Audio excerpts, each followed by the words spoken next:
Hello everyone! Ayan, kumusta po sa inyong lahat?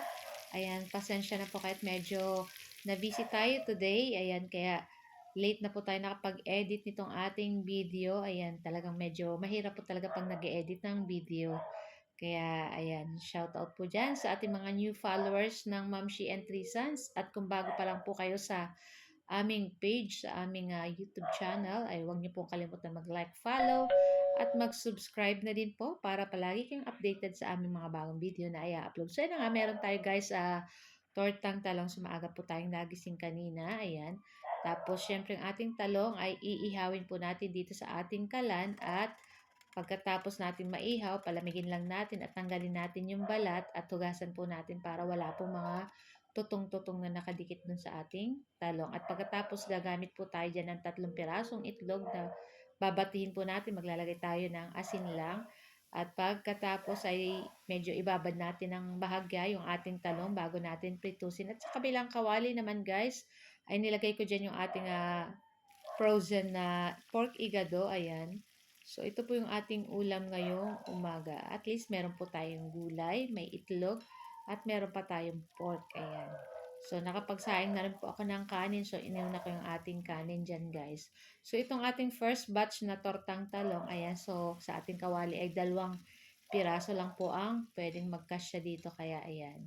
So, lulutuin lang po natin yan ng side to side hanggang brown itong ating tortang talong. At syempre, lagi po natin i-check para hindi po matutong yung ating niluluto. Ayan. So, baliktarin na po natin at luto na po yung kabila. So, yung kabila naman ang ating lulutuin. Ayan. So, yung ating pork igado guys, pig freezer ko lang yan guys. Tapos, ayan, yan yung ating iinitin lang. Ayan. Tapos, medyo napalit yung ating kawaling ininitan pero okay lang. At kasya naman guys. Ayan. Medyo nahirapan lang kung maghalo ng konti. Ayan. So, dati naman po yan luto, kaya madali lang naman po itong ating iinitin lang natin sa tamang mahinang apoy lang po. Ayan, para hindi po matutong yung mga nasa ilalim.